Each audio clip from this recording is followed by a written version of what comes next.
Chihuahuas attract some of the worst training methods I think I've ever seen. There just seems to be something about the breed that makes people think that it's all right to do things to them that they wouldn't dream of doing to a larger dog.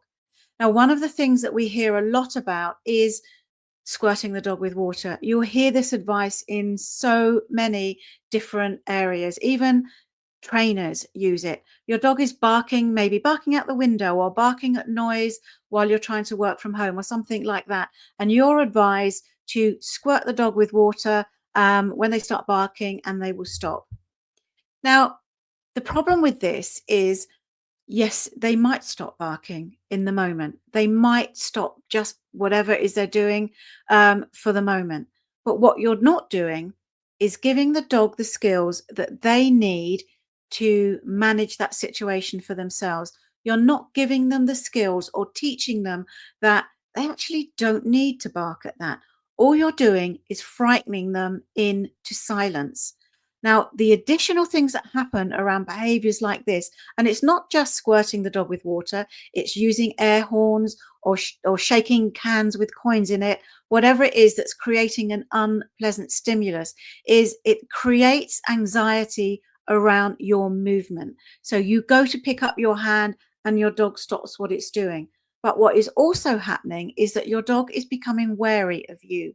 You are chipping away at your relationship with the dog, and you are making the dog wary around your movements. And where this might come back to bite you literally is where you might have the dog on your lap, and all of a sudden you move your hand or you'd make a sudden movement and the dog isn't sure what's going to happen next. They become overstimulated, over aroused, and all of a sudden they will feel the need to defend themselves. They might get their teeth out, they might actually physically nip at you, or they might just growl at you.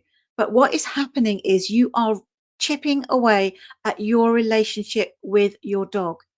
And in addition to that, is you are adding additional anxiety into the event that they were barking at. So if they're barking at your neighbor slamming their car door and you squirt them with water, all you're doing is adding more anxiety into that noise. Okay. Not only does that noise make your dog go, oh, where's the danger?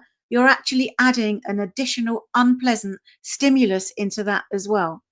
So you can see that these are not the methods that we should be employing to train our dogs. What we should be doing is teaching our dog that that noise that they hear is literally nothing to worry about. Instead of where's the danger when they hear that trigger, we want the dog to go, I heard that.